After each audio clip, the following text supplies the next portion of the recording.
social change refers to the transformation of societal norms, values, behaviors, and structures over time. It can occur through various processes such as social movements, technological advancements, political campaigns, and cultural shifts. Social change can lead to positive outcomes such as increased equality, justice, and progress, but it can also result in negative consequences if not managed effectively. Globalization, on the other hand, refers to the increasing interconnectedness and interdependence of countries and peoples around the world. It involves the flow of goods, services, information, ideas, technology, national borders. Globalization can have both positive and negative effects, including economic growth, cultural exchange, and improved communication, as well as environmental degradation, human rights violation, and widening inequalities. It is a complex and multidimensional phenomenon that has been shaping the world in various ways in recent decades. Globalization can contribute to social change in many ways, including environmental activism, human rights advocacy, corporate social responsibility, cultural change, and standard of living. Environmental activism. Globalization allows environmental activists to work together across borders to address issues like climate change and deforestation. Human rights advocacy. Globalization provides a platform for human rights activists to raise awareness and advocate for justice. Corporate social responsibility. Globalization has led to an increase in companies developing code of conduct for their activities. Cultural exchange. Globalization has facilitated the exchange of ideas and cultures, leading to a more open and tolerant worldview and the standard of living. Globalization has contributed to increase in the standard of living by decreasing the cost of manufacturing and offering consumers a wider variety of goods.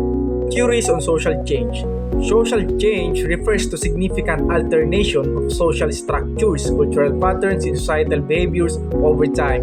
Various theories have been developed to explain how and why societies change. These theories offer different perspectives on the factors that drive societal transformation, ranging from internal societal dynamics to external influences.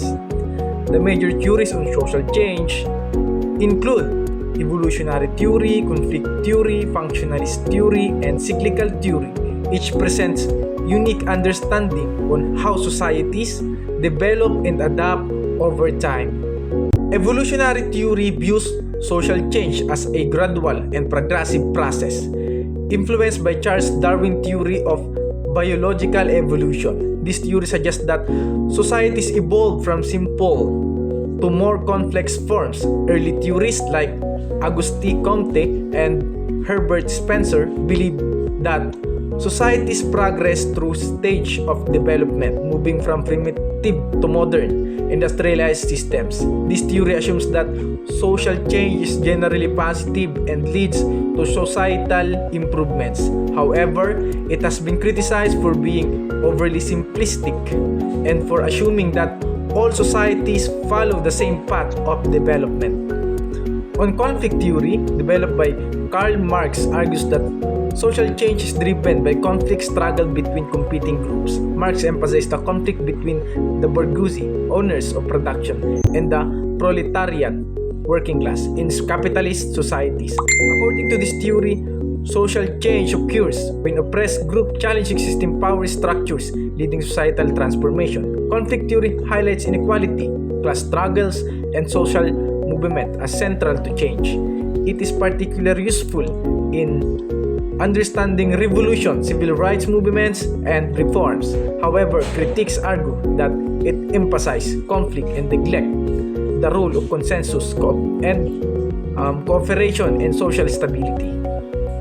On functionalist theory, associated with Emile Durkheim and Talcott Parsons, see social change as response to the need for balance and stability within society. This theory suggests that societies are complex systems with interdependent parts, and change occurs when one part of the system becomes dysfunctional, prompting adjustment in other areas to restore equilibrium. For example, technological advancements may lead to change in education and labor markets to maintain social order.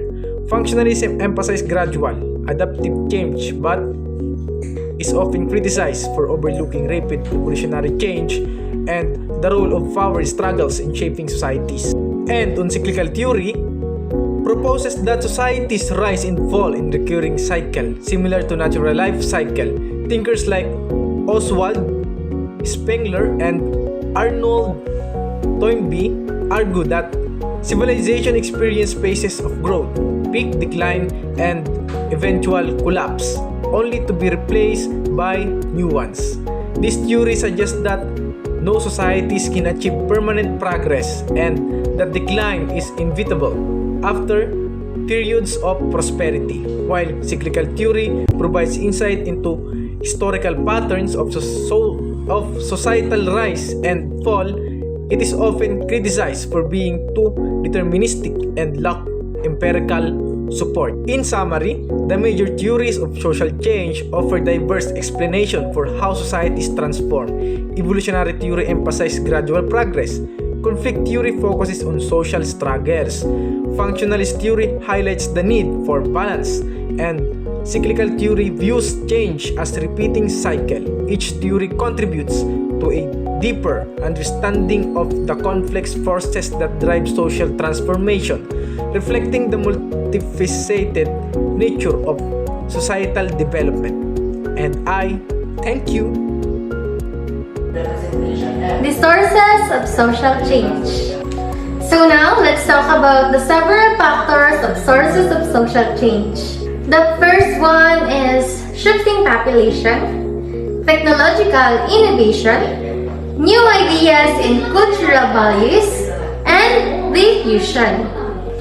Shifting population. The population trends greatly affect our social structure and social organization. Population changes have a big impact on how societies work. The first one is the population growth. It leads to increased division of labor and specialization. As societies adapt to manage resources, this can create both opportunities and challenges, such as increased efficiency but also potential of social inequalities. Rural to urban migration drives urbanization, often leading to development of slum and squatter settlements, as well as challenges like congestion and environmental issues. The last is the gender imbalances. This refers to more men or women. It refers to what kind of jobs are needed and also the laws to promulgate or make. Also, one of the sources of social change is the technological innovation. Technology is the knowledge and skill applied in practice ways to material aspect of life. It refers to new ideas and outlooks, new means of producing goods and services to satisfy human needs and want. It's also said that technological innovation has profound influence in determining the course of history. Even a simple innovation has led to social change from the beginning of human history. A primary example provided is the invention of the television, which has greatly influenced the various aspects of life, including economics, politics, education, and culture. The third one is the new ideas in cultural values. So the new ideas in cultural values can both facilitate and constrain social change. However, new ideas and values can also restrain or at least resist social change. New ideas and values generally fail to catch up with the changes in material culture, leading to cultural lag. And the last is the diffusion. Diffusion refers to the process by which change comes about as culture spread from one society to another through direct or indirect contact between members of two different cultures. Change may come about in one or both of the societies. Generally, it is the culture of more powerful and the more culturally and technologically advanced society that is diffused in the underdeveloped society. Today, we will discuss the different aspects of globalization. Globalization has various aspects which affect the world in a variety of ways. We have the industrial globalization, financial globalization, political globalization, informational globalization, cultural globalization, and also the globalism. First, we have the industrial globalization. This refers to the rise and expansion of multinational and transnational enterprises. This is the industrial globalization. Next is the financial globalization. This refers to the emergence of financial markets and better access to external financing for corporate, national, and subnational borrowers. This is the example of the financial globalization. Next is the political globalization. This refers to the spread of political sphere of interest to the regions and countries outside the neighborhood of political, state, and non-state actors, and the potential formation of a global citizen movement. These social movements of citizens of the world may take the word of form of global justice movement, international criminal court, global pluralist religions movement, and also the international human rights movement. This is the example of political globalization. Next is the informational globalization. This refers to the increase in information flows between geographically remote locations. In this aspect, globalization is refined and disseminated as global information highway due to the advent of high technology. And this is the example of informational globalization. Next is the cultural globalization. This refers to the growth of cross-cultural contacts. People of the world get a better understanding and appreciation of cultural diversity and plurality through direct and indirect contacts, such as international travels and tours, exchange scholarships, religious and pilgrimage, export of culture through the widespread use of a television, the computer, and other forms of the electronic media. And this is the example of cultural globalization. And last, the globalism. This refers to the universal internationalist impulse that the world is connected.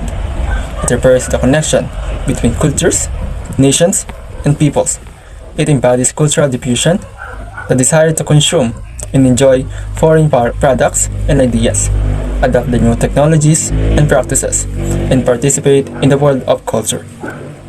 And this is the example of the globalism. That's all the different aspects of the globalization. Historical precedents in globalization are Silk Road, Age of Exploration, Colonialism, Industrial Revolution, World War and Post-World War II, Information Age. Silk Road was a network of trade routes that connected Asia with Europe, facilitating the exchange of goods, ideas, and cultures between the East and the West. Age of Exploration, starting in the 15th century, European explorers such as Christopher Columbus, Vasco da Gama, and Ferdinand Magellan embarked on expedition to discover new trade routes and terrorists. Colonialism. European colonial powers established colonies around the world, exploiting resources and establishing trade networks that connected distant regions. Industrial Revolution. The Industrial Revolution in the 18th and 19th centuries saw advancement in technology, transportation, and communication that enabled goods and information to be exchanged more easily across borders. World War and Post-World War II era. The devastation of World War I and World War II led to the creation of international organizations such as the United Nations, World Bank, and International Monetary Fund, aim of promoting cooperation, peace, and economic development. That lastly is information age. The advent of the internet and the advancement in communication technology in the 20th century revolutionized the way information, ideas, and culture are exchanged globally. This digital revolution has facilitated the rapid flow of information, goods, and services across borders, shaping the modern era of globalization. The positive effects of globalization are: first is economic growth. Globalization promotes international trade and investment, leading to increased economic growth and development. Particularly in development countries, companies can access larger markets, enhancing profitability and innovation. Next is cultural exchange. Globalization fosters the sharing of ideas, tradition, and culture across borders, enriching society with diversity. Next is access to technology. Developing nations gain access advanced technology, helping them modernize industry and improving productivity. Next is improved quality of life. Access to global markets provide consumers with more choice and better quality at lower prices. International collaboration improves education, healthcare, and infrastructure. Next is job creation. Motivational companies create jobs in host countries, contributing to local economies. The negative effects of globalization. So, isa dito po yung environmental degradation. So, dito, increased production and consumption driven by globalization lead to higher levels of pollution, deforestation, and depletion of natural resources. The global transportation of goods contributes significantly to carbon emission, climate change. So, loss of cultural diversity. The spread of global brands and Western culture can lead to the homogenization of cultures, unique local tradition and language. So, sa exploitation of workers, the pursuit of cheaper production can lead to poor working condition and low wage, particularly in developing countries. Spread disease. Increased travel and global interconnectedness can facilitate the rapid spread of infectious diseases. It's important to know that these are complex issues with no easy solutions. Addressing the negative impacts of globalization, including fair trade practices, promote fair wage and working conditions for workers in developing countries. Environmental sustainability, encouraging sustainable production and consumption patterns and investing in renewable energy sources. Protecting cultural diversity, supporting local communities and promoting cultural exchange on a more equitable basis. Reporting global institutions, ensuring that international institutions such as the World Trade Organization are more equitable and responsive to the needs of developing countries.